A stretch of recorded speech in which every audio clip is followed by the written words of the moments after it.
আমি ওখানে কোবান দেখি আমি গোল করে বাগানে মানে নেমে গেছি গভীরে দিয়ে। আমি বাবারে দেখিলে শুধু মারে দেখছি, আর কিছু দেখিনি আমি। গুন্ডারা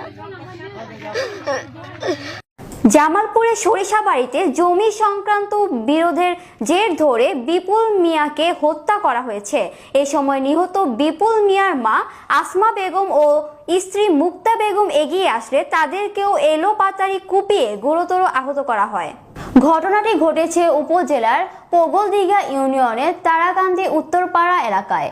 পুলিশ, এলাকাবাসী ও নিহতের পারিবারিক সূত্রে জানা যায়, তারাকান্দি উত্তরপাড়া গ্রামের বিপুল মিয়া ও আপেল মিয়ার মধ্যে 13 শতক জমি নিয়ে দীর্ঘদিন ধরে বিরোধ চলে আসছিল। এই বিরোধের জের ধরে শুক্রবার বেলা 11:30টার দিকে আপেল মিয়া তার ভাগিনা রাব্বি মিয়া সহ তার দলবল নিয়ে বিপুল মিয়ার ওপর ধারালো অস্ত্র নিয়ে এলোপাথারি কুপিয়ে তাকে হত্যা করে। এ সময় বিপুল মিয়ার ডান পা ও হাত শরীর থেকে কুপিয়ে বিচ্ছিন্ন করা হয়। পরে বিপুল মিয়ার মা আসমা বেগম ও স্ত্রী মুক্তা বেগম এগিয়ে আসলে তাদেরকেও কুপিয়ে গুরুতর আহত করা হয়। আহত বিপুল মিয়াকে স্থানীয়রা উদ্ধার করে উপজেলা স্বাস্থ্য কমপ্লেক্সে নিয়ে আসলে কর্তব্যরত চিকিৎসক তাকে মৃত ঘোষণা করে। গুরুতর আহত আসমা বেগম ও মুক্তা বেগমকে প্রাথমিক চিকিৎসা দেওয়া হয়েছে।